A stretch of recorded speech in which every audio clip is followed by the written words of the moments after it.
I work on the railroad as an assistant locomotive driver. I won't go into the details of my job, except to say that my position is the lowest in the train operating environment.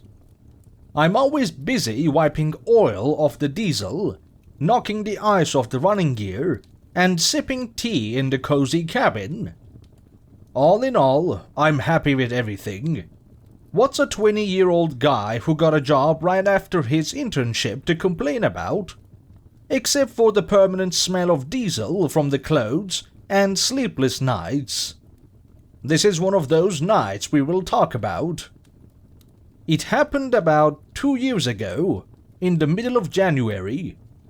I had just started working independently, and I was assigned to a large station in the middle of a military town. The airfield and the station actually kept the village afloat, 50 kilometers from my town. I lived in a rented apartment. I was not particularly happy with such a situation, but on the other hand, an independent life also has its advantages, although sometimes I felt homesick. And so, as my 5th shift was coming up, tonight was my night. Sitting at my laptop, I looked at the clock. It was 16:02. I exhaled and thought to myself, here we go. I didn't get any sleep before my shift again. I'll be in a state of boiled beets again. Alright, I'll get over it. I was distracted from watching my show by a phone call. It was Andrei Pelik, my driver. A cheerful, bald man in his 60s. He knew his job and the locomotive like the back of his hand. I picked up the phone. Hello, Pelik. Hello, Demon. Listen, I'm not coming in for my shift today. I had to go into town urgently, so I took the day off. When you get to the depot, go see the supervisor. You'll be paired with another driver for that shift, and then I'll come over and you'll be with me again. His voice was a little different than usual. He was breathing more rapidly than usual, occasionally swallowing, and in general, his voice sounded a little scared or something. Oh, I hear you. I'll come in. Everything okay in there? Jumped off shift unannounced. Had to leave in a hurry. Yeah, I'm fine. My wife asked me to go see her brother. What the fuck are you doing poking around in other people's business anyway? You ain't getting out of the engine room till the diesel shines. Ha ha. Okay, but don't hit me. Have a good trip. Andrei Pelik hung up without answering anything. I looked at the phone with a disgruntled face and continued watching my show with a sniffle. As time passed, I looked at the weather forecast. -26 and super cold fog.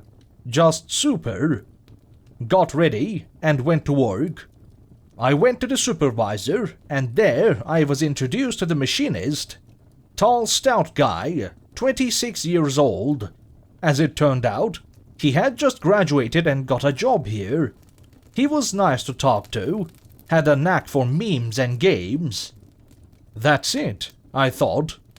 After all the hustle and bustle with instructions and other foreplay, we headed for our car.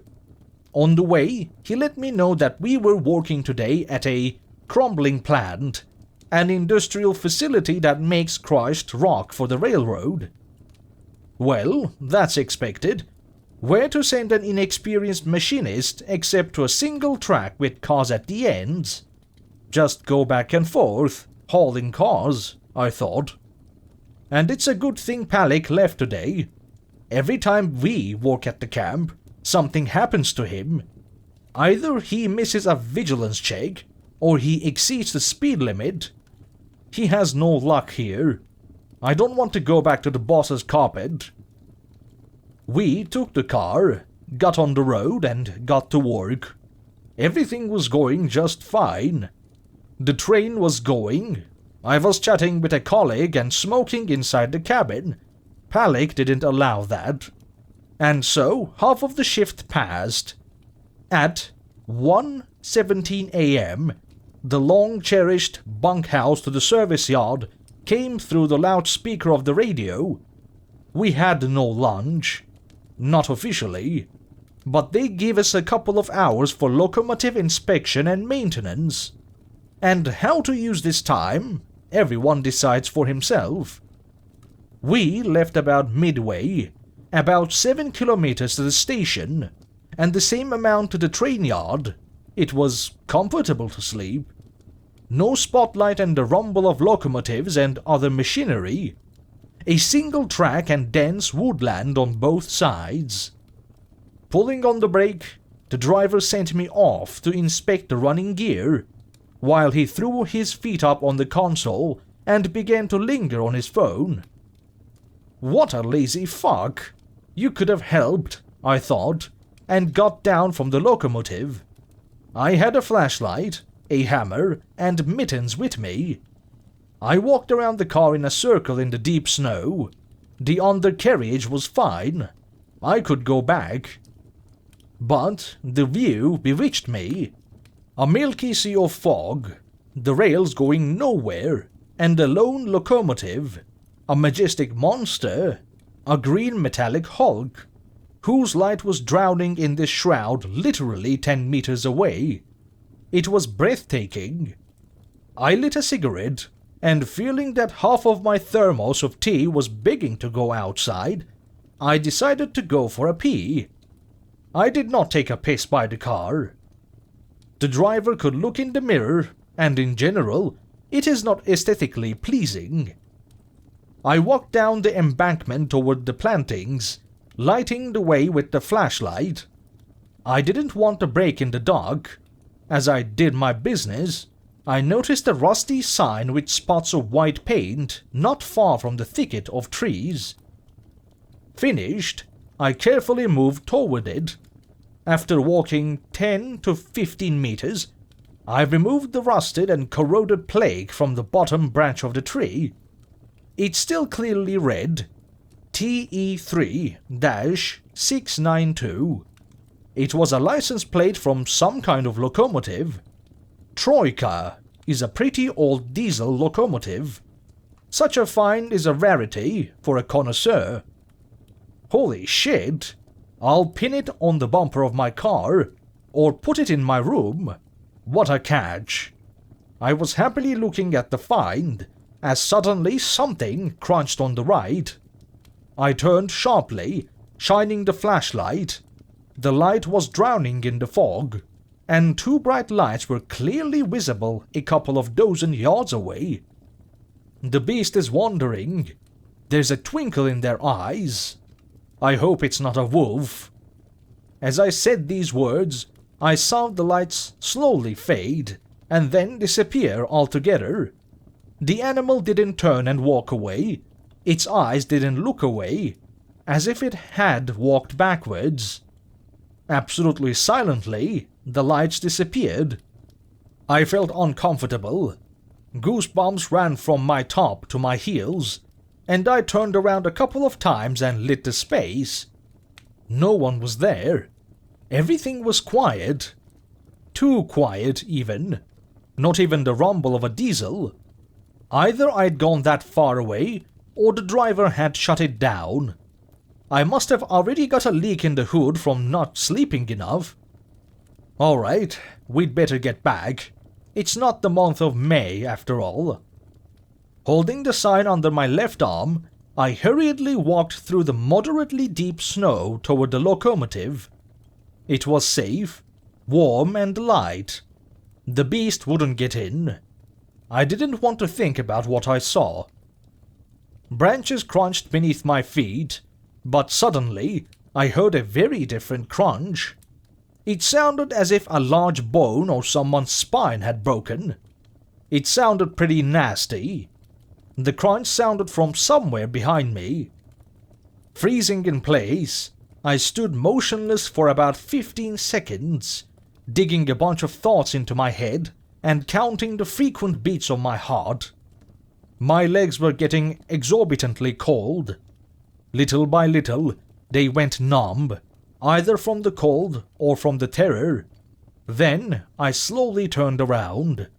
The lantern's light was fading again in the thick fog, and 10 meters away from me, those lights were there again, but they were higher now than they had been the last time. About the height of my eyes. Now they were moving leisurely, outlining a lying figure 8. And there was that crunch again. Now I understood what its source was. The creature was turning its head and crunching its vertebrae. After 7 seconds of disgusting cervical gymnastics, my eyes stopped. The crackling of bones stopped, but it was replaced by whispering. About 10 voices were speaking at once, male and female, far and near. Even children's voices could be heard. They all merged into a disorderly noise. It was impossible to make out what they were saying, as if they were getting into my head. Through the flood of my own thoughts and the whispering, I was able to give my body the command, "Run." I turned around sharply and accelerated. I ran as fast as the mud under my feet and the heavy winter overalls allowed me to. As I ran, I maneuvered between trees and jumped over all kinds of holes and ravines. My legs were carrying me on autopilot, and I was carrying my junk and the cherished plague. I'm surprised I hadn't thrown it away. It wasn't my fault for all this crap, and I was carrying it with me. I ran without feeling tired, but I was starting to stress that the landing seemed longer than it had been before. It felt like I had run about a kilometer, and the trees still wouldn't end. After another couple of minutes of walking, I ran out into deep snow, and the lane ended. The railway track embankment appeared, and I ran up it like on steps, though there was a good slope and gravel. Standing in the middle of the track, I stopped. A faint sense of calm followed. I got out. "Okay, stop. Where's the locomotive?" I muttered grudgingly in a full voice. Looking around, I couldn't find my car. Pulling myself together, I assumed that I had gone sideways in that landing, and the locomotive was somewhere further down the track. Because of the fog, I couldn't see it, expectedly. Well, I had nothing to do, so I went in the direction of the train depot. The snow was crunching under my feet, and I was walking swiftly towards my only goal, to get to my iron fortress. On the way, I began to pay attention to my surroundings. The rails were rusty, the joints were wide. Stopping, I kicked the snow under me a couple of times, and saw that under my feet lay an old, rotten wooden sleeper. Twisting the toe of my work boot, I broke off a piece of frozen, rotten wood. It smelled characteristically of creosote, the substance used to treat wooden sleepers, a classic railroad smell. This is the wrong track. Where am I? Looking around, I saw another sign. It was a kilometer post. On the concrete shaft was a white, in places rusty, angular sign. It had the numbers 276 on it, and on the other half, after the corner, 275. This was definitely not the way. The track to the gully depot is only 15 kilometers, and it's on concrete sleepers, and there are no posts. Looking at the sign and trying to make sense of the crap, I heard a sound I was already familiar with. It was the same crunching of cervical vertebrae. But now, it was so close behind me that it felt like it was my spine breaking. But it wasn't. At the same moment, a cold sweat broke out over me. The blood rushed to my temples, and I fumbled for the handle of the hammer in the pocket of my orange vest. As I grabbed the tool and squeezed it, Ready to strike, I turned sharply. A meter away from me it stood. I couldn't call it human, but it looked remotely like a woman. A hunched, pale body with twisted limbs in a tattered, dirty rag that looked like a dress. It twisted its head leisurely, arching its neck very violently. This was clearly not something a living person could do. Its face was ghastly. The torn skin exposed a pierced skull and a scalp of sparse, grey, and long hair hanging over a couple of centimeters of skin. The mouth was torn to the cheek on one side, revealing brown, rotten, beastly fangs, and a psychopathic smile on the other. The eyes were devoid of eyelids and eyebrows. They were completely white and emitted a greenish light. On thin hands without 2 fingers, it held some kind of lump wrapped in an old newspaper. Out of it could be seen arms and legs. It was a baby. It was a baby. Dark, stinking blood dripped from the newspaper. What I saw made my muscles cramp up, and the sign from the locomotive fell out of my armpit and crashed onto the rubble with a clang. In the same second, the thing bent its neck down sharply, looking at the sign.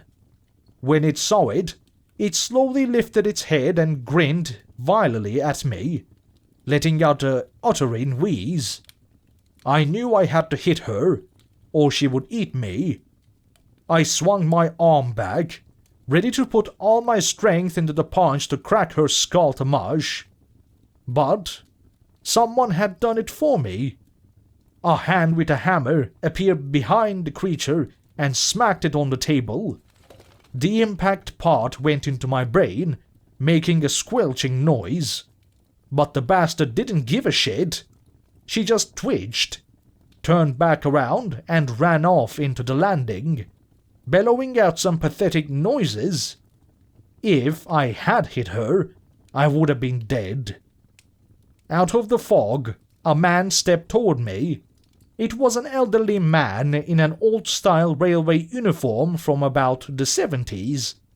On his head was a blue cap with a shiny emblem of the USSR Railway Ministry. He had a wide, stern face with green eyes and a gorgeous white mustache. Dumbfounded for a moment, I continued to stand in an attacking pose. The grandfather exhaled, brushed the hammer in the snow, staining it black and brown, and looked at me and said, "Put the gun down. Don't strain it. And why are you frozen?" His words sounded like an incantation. I immediately put my hand down and stood straight in front of him. "Father, where am I?" I said, swallowing my saliva.